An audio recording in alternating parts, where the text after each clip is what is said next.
You know, Margaret, you've really let yourself go. The words landed between us, heavy and sharp, lingering in the quiet of the morning. It was our anniversary, a day that should have been filled with reflection, appreciation, and perhaps even nostalgia. But instead, after 40 years of marriage, thousands of shared meals, endless laundry loads, and a lifetime of memories, the first thing Thomas chose to say to me was this: "Before we dive back in, let us know where you're tuning in from. If this story resonates with you, don't forget to hit that subscribe button because tomorrow, I've got something even more special lined up just for you." Margaret Winters had always been the invisible force behind her husband, Thomas, and their children. For 40 years, she had defined herself through the roles of wife, mother, and homemaker, prioritizing everyone's needs over her own. She had built her life around ensuring that Thomas's career flourished, that their children succeeded, and that their home was a place of comfort and order. Yet in doing so, she had gradually disappeared. Her own desires, dreams, and needs slowly erased in favor of those of others. Margaret had never questioned her role. For years, it had seemed natural.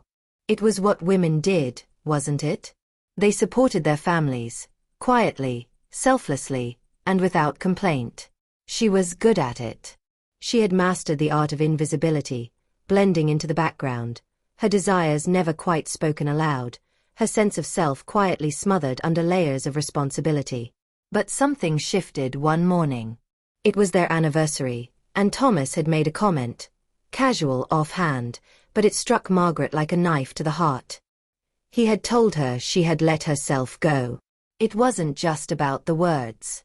It was the tone, the dismissal, the assumption that she existed to maintain his comfort. That moment, so small in its outward appearance, was the tipping point. It brought to the surface everything Margaret had been suppressing for years. It wasn't about her appearance, it was about the deeper truth, that she had been invisible for decades. Sitting in Emily's guest room later that day, Margaret's heart raced as she reflected on the phone call she'd had with Thomas. She had told him she was leaving, but it wasn't just about leaving the house. It was about leaving the role she had been playing for 40 years. She needed space to rediscover who she was, separate from her identity as Thomas's wife, the mother of their children, or the homemaker who ran the household. She needed time to be Margaret again. It wasn't easy. Thomas didn't take it well. She had expected anger, but the fear in his voice when he demanded to know why she was leaving was something she hadn't anticipated. He didn't understand.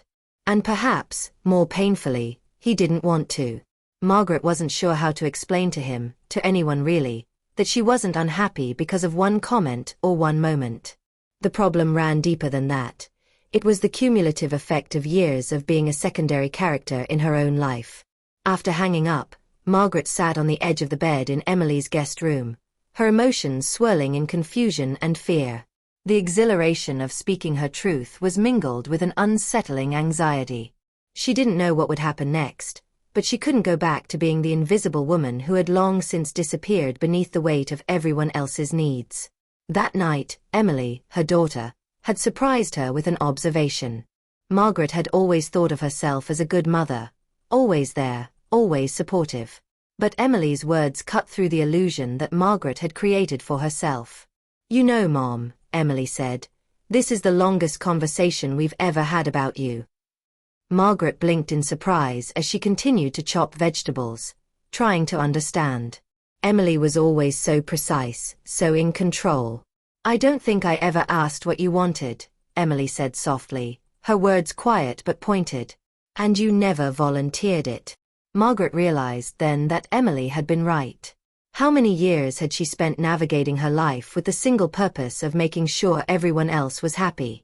She had buried her own dreams, her own desires, for the sake of their comfort, their success, their happiness.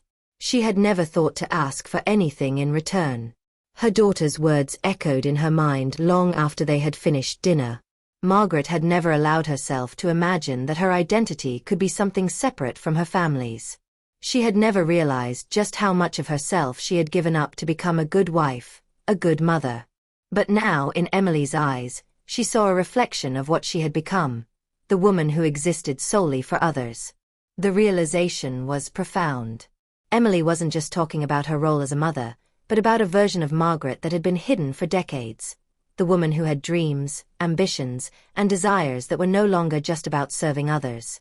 This woman had not been lost or gone. She had been buried beneath years of self-sacrifice and constant accommodation. Emily's words made Margaret realize that she had become a stranger to her own children, a role player in a life that had been orchestrated by Thomas and the expectations of others. In the days that followed, Margaret's transformation began to take root. She found herself buying new clothes, ones that were no longer about hiding herself or blending in. They were about expressing a different version of herself, someone who was more visible. She started taking walks, not to clear her mind or to prepare herself for the next task, but because she wanted to be in the world.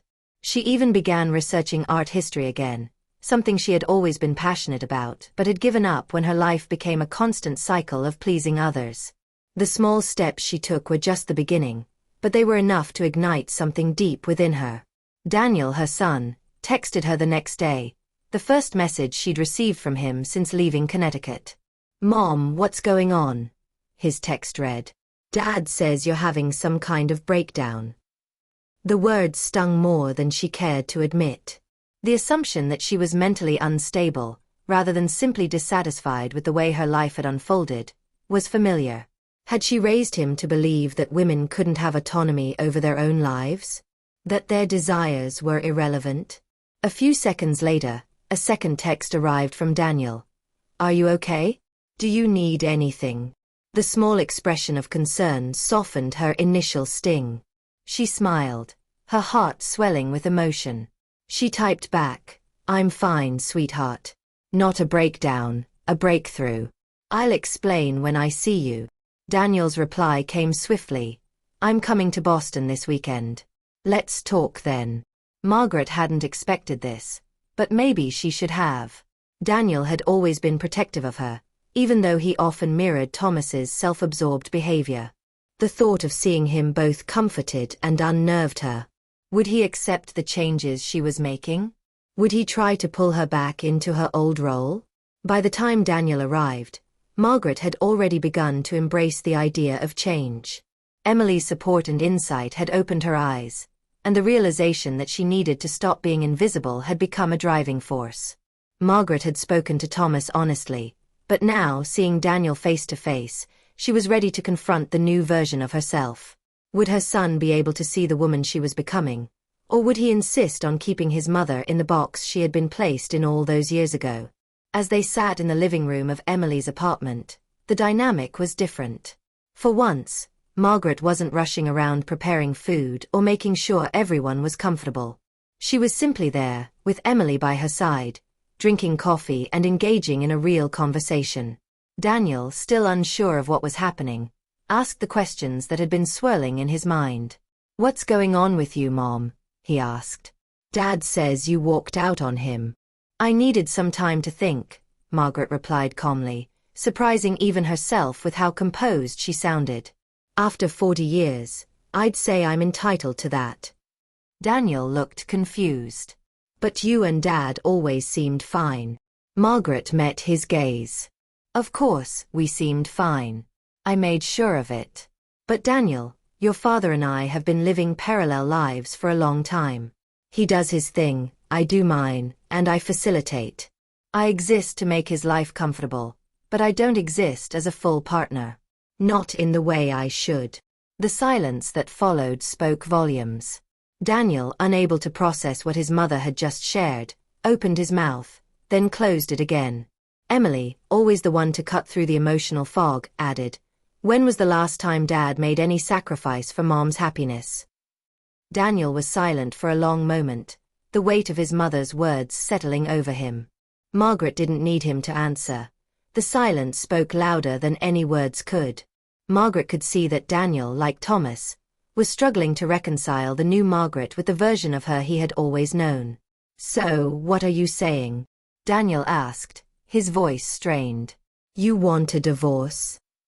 The question hung in the air, heavy with implication.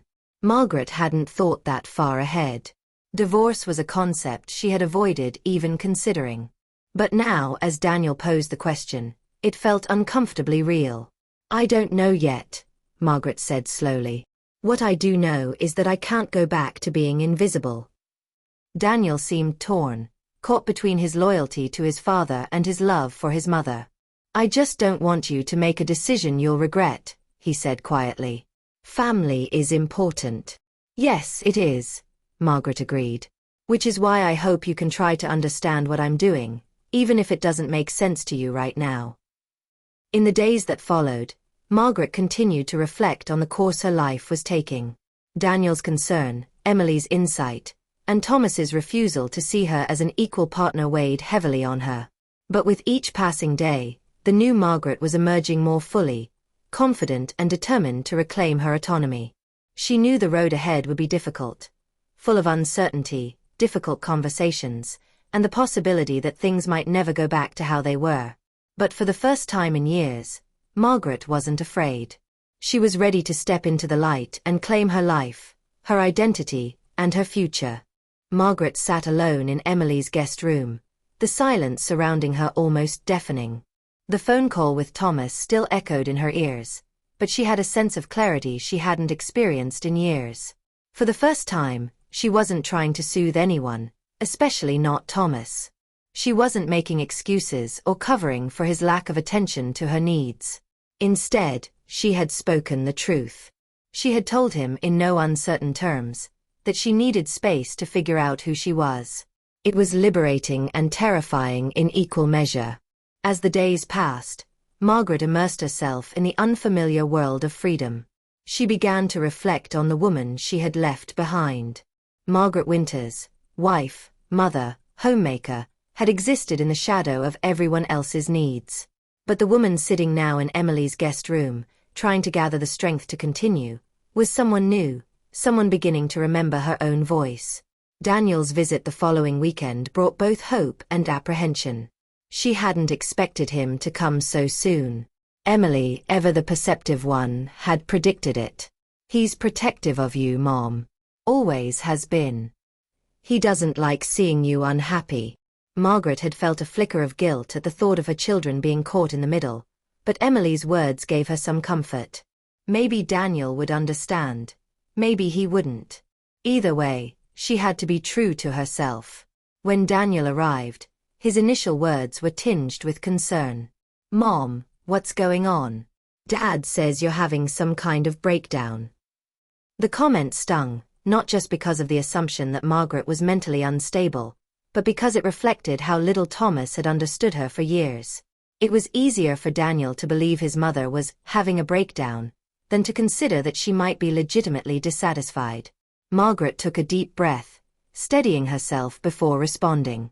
"I'm not having a breakdown, sweetheart. I'm having a breakthrough."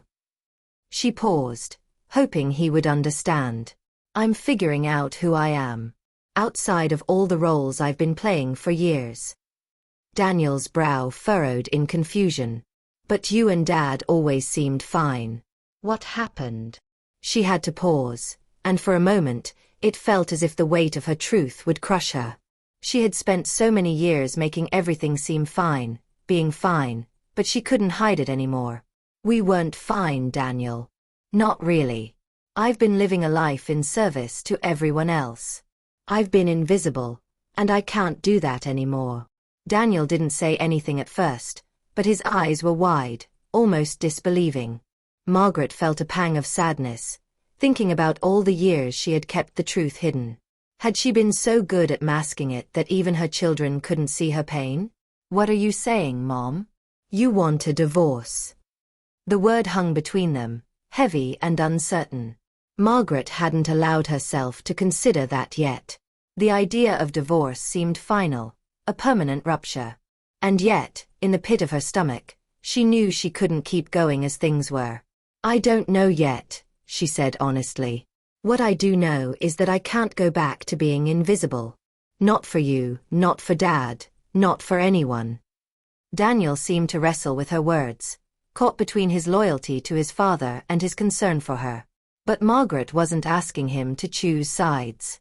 She was asking for understanding, for space to breathe, for space to grow into the woman she had forgotten she was. Later that evening, as Margaret and Emily prepared dinner together, Emily caught her off guard with a simple observation. "Mom, you know, I think this is the longest conversation we've ever had about your needs and your feelings." Margaret looked up, momentarily stunned. "What do you mean?" Emily, as always, was so precise, so careful. She measured rice into a pot, her movements fluid and focused. "Growing up, it always seemed like we talked about Dad's work or my school or Daniel's sports. Your life was always about everyone else's needs. I don't think I ever asked what you wanted, and you never volunteered it." For the first time, Margaret saw what she had become in her children's eyes. An invisible woman, existing solely to make sure everyone else was taken care of. The realization hit her like a ton of bricks. She hadn't just forgotten her own needs, she had stopped seeing them as valid. She had made herself so small in the lives of her family that she had allowed herself to fade completely. Emily's words were a revelation. "I'm sorry," Margaret whispered, the tears threatening to spill. Emily reached across the table, squeezing her hand. "Don't be sorry. Just don't disappear again. I want to know the real you, Mom. No matter what happens with Dad." Margaret wiped her eyes, trying to suppress the raw emotion that had taken her by surprise. Her daughter had seen her, had recognized the absence, and wanted her back, not as a role, but as a person. And that was when Margaret realized that she was allowed to want things for herself. She was allowed to take up space, to be seen. The days that followed were a blur of small but significant changes. Margaret started dressing for herself, not for Thomas, not for anyone, but for her own pleasure. She cut her hair, updated her wardrobe, and began exploring the art history books she had once studied in college. She was rediscovering herself, one small step at a time. But there was still the question of what would come next. She had left the house and the life she had built for 40 years, but she wasn't sure where she was going or what she was supposed to do now. Would Thomas understand? Would he even try to understand? And if he did, would it be enough? As the days turned into weeks, Margaret continued to work through these questions in her mind. But there was a growing sense of possibility. She began to see how the woman she had buried could emerge again, stronger, more whole, more alive. And then came the text from Thomas. It was short and to the point. "Daniel says you're back in Connecticut. We need to talk." Margaret stared at the message, feeling the familiar anxiety creep back in. Her old instinct was to accommodate, to make everything okay for him. But she couldn't do that anymore. She was done being invisible. So she took a deep breath, steadied her nerves, and typed her reply. "Yes, we do. I'll contact you when I'm ready." His response came almost immediately. "This isn't a negotiation, Margaret. You're my wife. You can't just disappear, then reappear on your terms." Margaret felt the familiar weight of his control in his words, but this time, it didn't have the same power over her. She took another deep breath and typed, "Actually, Thomas, I can. And I am." She hit send, her heart racing, but for the first time in years, her chest didn't feel tight with fear. She had spoken her truth. She had taken a stand for herself. As she sat back, her phone buzzing with unanswered texts from Thomas, a small, quiet feeling of empowerment settled over her. This was just the beginning, but it was enough for now. Her transformation was still unfolding, but Margaret knew she would no longer disappear. She would emerge, step by step, as the woman she had always been beneath the roles she had played. Margaret's life in Connecticut was settling into a rhythm of quiet exploration. The carriage house she had purchased was now her sanctuary, and each day, as she walked through its doors, she felt herself becoming more solidly grounded in her new existence. For the first time in years, it wasn't about catering to someone else's needs, it was about her own. The space she had created for herself was a physical manifestation of the autonomy she was slowly rebuilding. The walls, though still bare, carried a promise of newness. Every piece of furniture she placed, every book she arranged on the shelves, was part of her reclamation, her return to herself. Her life was becoming defined by her own choices.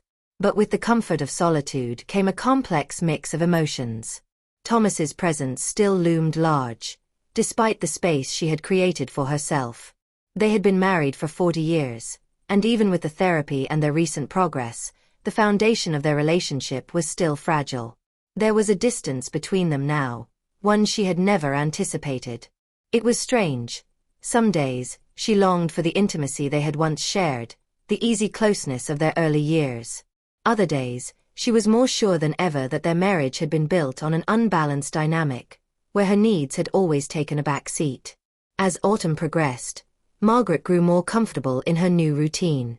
Her mornings were spent in the garden, her hands digging in the earth, reconnecting with a love for nature that had been buried under years of domestic obligation. Afternoons were often dedicated to the Fairfield Art Museum, where she volunteered as a docent, guiding visitors through exhibits and rediscovering her love for art history. She took evening walks through the town, her camera always in hand, capturing small moments, the play of light on water, the intricate details of old buildings, the quiet beauty of ordinary life. She had become attuned to seeing the world through new eyes, much as she had done with her own self. But then, as the days blurred together, Margaret received a text that would change everything. It was from Thomas, and for the first time in a while, it wasn't a demand or a criticism. It was an invitation. "I've been thinking a lot about what we talked about. I'd like to meet and talk. Just the two of us. No therapy, no obligations, no hidden agendas. Can we do that?" Margaret stood by the window, looking out over the garden. The air was crisp with the beginnings of winter, and for a moment, she was filled with a sense of apprehension. Meeting Thomas alone, without the buffer of a therapist or family, was unfamiliar territory. But something about his message felt different, genuine, almost tentative. She took a deep breath and typed her reply. "Okay. When?" They arranged to meet at a quiet cafe in town. Margaret dressed carefully, choosing a soft sweater and a pair of jeans that made her feel comfortable but not too casual. She wanted to show up as herself, but she wasn't sure yet what that looked like in the context of their marriage. When she arrived, Thomas was already sitting at a table near the window, his silver hair a little more disheveled than usual, his expression more vulnerable than she had ever seen it. He looked up as she approached, and for the first time in months, he smiled, genuine, unguarded, as if the years of distance between them had somehow softened. "Margaret," he said, his voice quiet. You look good."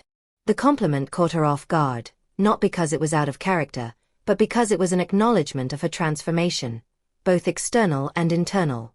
"Thank you," she replied, her voice steadier than she expected. They ordered their coffee, and for a long while, the conversation was strained, as if they were both testing the waters of this new dynamic. There was so much unsaid between them, but Margaret could feel that Thomas was making an effort, something he had never done in their marriage before. Finally, after a long pause, he spoke again, his words hesitant. "I've been thinking about everything you said, about the way things have been between us. You were right, you know? I took you for granted. I thought you would always be there, just, doing what you do. But I never really saw you. Not the way I should have." Margaret listened in silence, her hands wrapped around the warm mug. Thomas's words were not new. She had heard similar things before, and they had always been followed by empty promises. But this time, there was a shift in him, a recognition that he wasn't just talking about how she had felt, but how he had contributed to it. His gaze met hers, and for the first time in years, it wasn't filled with the condescension or irritation that she had grown so accustomed to. "I don't know how to fix it," he said quietly. "But I want to try. I want to be better for you, for us." Margaret's chest tightened. She hadn't realized how much she needed to hear those words, but they didn't feel like a cure-all. She had spent decades giving everything to him, waiting for the day he would see her. But now, she was trying to look at their relationship from a distance, not as a wife desperate for love, but as a woman considering her options.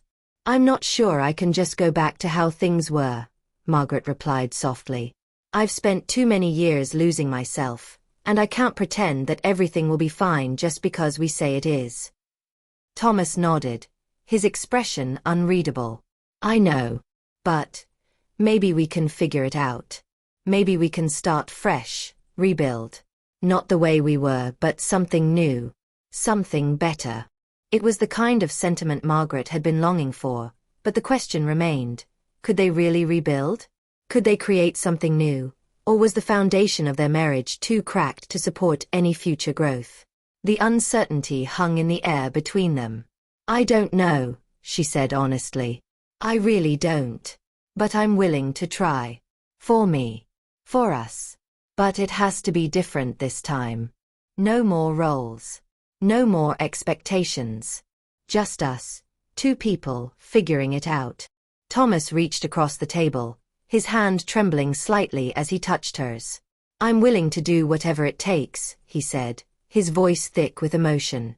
For a moment, Margaret felt something stir inside her, a flicker of hope, tentative but real. She wasn't sure what the future held, but for the first time, she was no longer afraid to face it, whatever shape it took. The weeks following Margaret and Thomas's first real conversation felt like a delicate balancing act. She had spent years prioritizing his needs, suppressing her own desires for the sake of their marriage and family. Now every step toward change felt monumental. Her life, once so tightly bound to roles, wife, mother, homemaker, was gradually unshackling. Margaret had always been a creature of routine, a woman who thrived in structure, but in the aftermath of her personal metamorphosis, the freedom she now found was both exhilarating and daunting. She spent her mornings in the garden of the carriage house, the earth beneath her fingers grounding her as she thought through the difficult decision she had to make. Did she want to re-enter a relationship with Thomas that would be more authentic, one that no longer relied on old roles and unspoken expectations? Or was her newfound freedom too precious, something she couldn't risk losing again? In therapy, the two of them continued their slow progress. Dr. Warren's office had become the space where everything could be laid bare. Every grievance, every unmet need, every unspoken truth.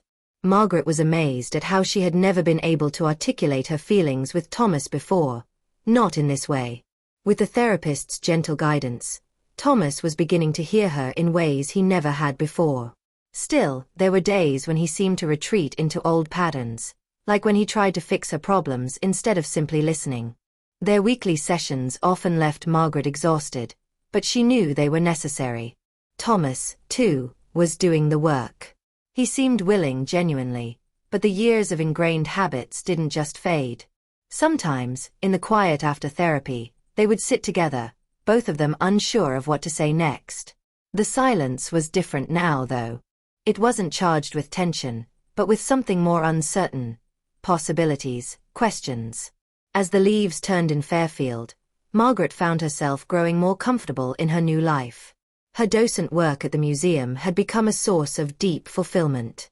She loved guiding visitors through the exhibits, helping them see what she saw in the art, the way light fell across a canvas, the emotions captured in a single brushstroke. It felt like a small reclaiming of a long-lost passion. She had always wanted to work in a museum, to be around art and history, to share that world with others. She was finally doing it, and it felt so right. Still, despite all this progress, the question that loomed larger than anything else was how to redefine her marriage. When she thought about her future, it didn't look like the life she had imagined when she married Thomas.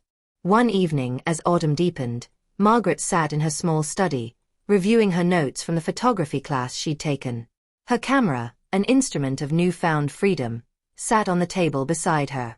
She had been taking photos of her surroundings, the museum, the gardens, her quiet street, but one of her photos stood out to her. It was a shot of a house she had passed several times, an old Victorian on Maple Street. The house had always intrigued her, its weathered beauty, its neglected charm. She'd never considered it a viable option until now. That evening, she received a call from Lillian, her ever-encouraging friend. "How's the new space?" Lillian asked, her voice full of interest. "It's good. I'm getting used to it." "It's definitely me," Margaret replied. "I'm glad to hear it. You know, I've been thinking. You've really embraced your independence. And it suits you. But, what about long-term? You're going to need something more permanent than the carriage house eventually. Have you thought about what's next?" Margaret paused, her gaze falling on the photograph she had printed earlier. The house on Maple Street. I might have found something, she said slowly. There's this house I've passed a few times. It's old and a little run down, but there's something about it. It feels like it could be mine. Lillian was quiet for a moment before responding. That sounds promising. You've been doing the work. You deserve a space that's yours. You deserve to be a part of the community, not just passing through. The thought of committing to a permanent home was daunting. Would it make her feel rooted, or would it be another tie that kept her tethered to her past? Yet, as she considered it, Margaret realized it wasn't just a house she was contemplating. It was a future that was entirely hers. A few weeks later, after much deliberation, Margaret found herself standing in front of the house on Maple Street, the one she had admired from afar. She had arranged a private tour with the current owner, Amelia Bartlett, the elderly director at the museum who had been planning to sell the house to move closer to her family. The house was everything Margaret had imagined. Weathered, yes, but full of character. She saw the potential for a life she had never fully lived, one rooted in her own passions, her own choices. Amelia was kind enough to offer her the house before it went on the market, and Margaret, with the financial security from her inheritance, was able to make an offer. The process was swift, the deal made, and soon, she found herself the proud owner of the house. Margaret's decision to buy the house was a quiet, resolute step in her journey. She didn't announce it immediately to Thomas. She wanted to wait until it felt right, until she could fully understand the significance of her choice. When she did finally tell him, it was at their usual cafe, after one of their therapy sessions. I bought a house, she said, her voice calm, not seeking validation or approval. Thomas stared at her, his expression a mixture of surprise and something else. You bought a house without telling me first? Yes, Margaret replied, meeting his eyes. It's mine. A place where I can continue to grow, continue to discover who I am without needing permission or validation from anyone. For a long moment, Thomas didn't speak. He seemed to absorb her words, to process the quiet finality of her decision. She wasn't asking for his permission, nor was she waiting for his approval. This was a statement about her future. What does this mean for us? Thomas asked quietly, his voice thick with emotion. I don't know yet, Margaret admitted. But it's part of this journey, of reclaiming my life. I can't live in limbo forever, Thomas. I need to know that I'm building something on my own terms, for me. As winter crept in, Margaret settled into her new house. It was a time of transformation, of quiet but profound change.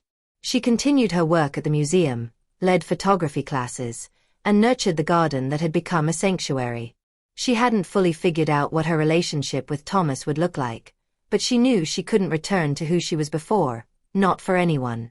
Some nights, she would sit in her new living room, sipping tea, surrounded by the stillness of her home. She could hear the wind outside, the sound of the world moving, but she felt more certain than ever that she was exactly where she needed to be. The question of whether Thomas could evolve alongside her was still open. But what mattered now was that Margaret was finally asking herself the questions she had never dared ask before. What did she want for her life, and how would she define her future? Margaret's life was no longer defined by the daily rhythm of domesticity and sacrifice. It was now a life of rediscovery, of claiming the spaces that once felt alien and foreign to her. She'd left behind her role as Thomas's wife in the traditional sense, the constant background figure that silently tended to everything while receiving little recognition in return. But in the months that followed, as she rebuilt her identity piece by piece, Margaret learned that true transformation came not just from external change, but from the internal work that demanded the most courage. Her new home on Maple Street was symbolic of this shift, a place that had been waiting for her. It wasn't just a physical space, it was a representation of her autonomy, her commitment to living life for herself, not in relation to someone else's needs. With every new coat of paint she added, every shelf she carefully arranged, every flower she planted in the garden, she felt the echoes of a woman she'd forgotten. An independent, curious, vibrant woman she had buried under years of compromise. Lillian remained her constant supporter, the one person who understood the depth of Margaret's journey. As they sat in the garden one evening, sipping wine, Lillian leaned in, a smile tugging at her lips. "You're glowing, Margaret. You've truly come into your own, haven't you?" Margaret smiled back, a soft laugh escaping her lips. "I'm starting to feel like I have. It's strange. At first, I was so scared to take up space, to be seen for who I really am. Now, I can't imagine going back." Lillian nodded thoughtfully. "And you shouldn't. But remember, growth isn't a straight path. You're doing the hard work, but there will be bumps. Don't let the bumps make you doubt yourself." Margaret took a deep breath, looking at the plants that lined her garden, each one carefully chosen and nurtured. She realized how much she had grown, not just in her choices but in her ability to handle the inevitable discomforts of life. She hadn't just made changes in her surroundings, she had shifted the way she viewed herself, and that was where true freedom lay. Thomas's presence in her life had remained a constant undercurrent, despite her efforts to separate herself. His visits, his texts, the occasional calls all spoke to a man struggling to comprehend the reality of his wife's transformation. At first, it had felt like a tug of war, a constant battle for control between them. He wanted the old Margaret, the one who had silently accommodated his every need, and the new Margaret, the one who demanded respect, autonomy, and partnership, was something he struggled to understand. But as the months wore on, Thomas began to show signs of change, albeit slowly. The last dinner they shared together had been a small, tentative gesture on his part. It had been different from the dinners they used to have. There was no expectation of comfort, no discussion about his work or what needed to be fixed around the house. Instead, it was just the two of them talking. "I've been thinking a lot about what you said," Thomas had remarked, his voice quieter than usual. "About how I've always just assumed you do everything. I never realized how much I took you for granted." Margaret looked at him, searching his eyes for sincerity. "I'm glad you see that now," she replied, her tone soft but firm. "But it's not just about what I've done. It's about me, Thomas. It's about recognizing me as a person, not just a role." The conversation had been difficult, but Margaret knew it was an essential part of their journey, however uncertain that journey might be. In the weeks following that dinner, things between them began to shift, albeit in small increments.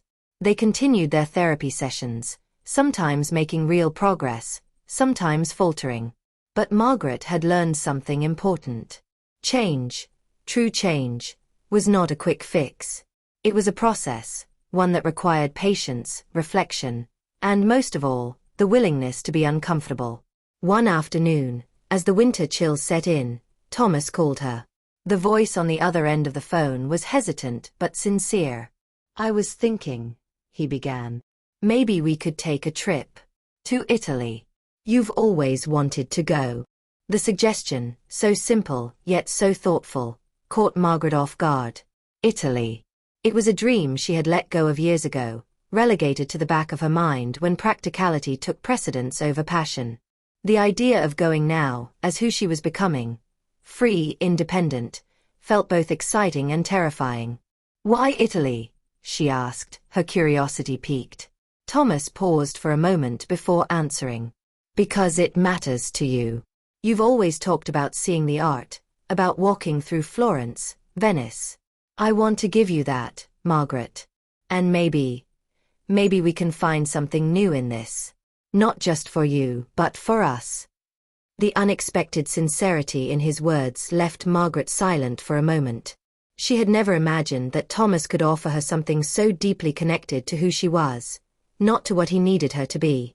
The idea of traveling together again, as two individuals, not bound by roles but by mutual respect, felt like a gesture of hope. But still, doubt crept in. Could they really build something new, something authentic? Or was this just another grand gesture to smooth over the cracks of their years of inequality? In the weeks that followed, Margaret didn't rush her decision. She continued her work, her art, her exploration of self. Every day felt like a new chapter, each one filled with possibility, but also fraught with the tension of living between two worlds. She was no longer entirely a wife, nor was she fully an independent woman outside of her past. She was somewhere in between, still discovering what that meant. Then, one afternoon, as Margaret and Thomas sat together in the cafe near the museum, he brought up the trip again. His voice was calm, but there was an edge of uncertainty in it, as though he was searching for something. "I've been thinking about what you said," Thomas began. "About needing space. I've been giving it a lot of thought. I can't undo what's been done, Margaret. But I think I want to try. I want to find a way for us to both exist in this marriage, not as we were, but as we are now." Margaret listened, her heart fluttering with a mixture of hope and caution. "What does that look like?" she asked quietly. "I don't know yet," Thomas admitted. "But I think the first step is not just giving you space, but sharing it. I don't want to be a barrier to your growth anymore." Margaret nodded slowly, absorbing his words. It wasn't a promise of perfect change, but it was a commitment to try. The day Thomas left, Margaret stood at the door of the house she had once thought she would never leave. It felt like a threshold, not just of a home, but of a new life. There was so much uncertainty ahead, so many questions still unanswered. But Margaret knew one thing for certain: she was no longer disappearing. The future would unfold, as it always does, slowly, in layers. There were no guarantees, no assurances that things would be perfect, but for the first time in a long while, Margaret was prepared to face it, not as someone who had to shrink, but as a woman who was allowed to expand, to exist fully for herself. And that was more than enough.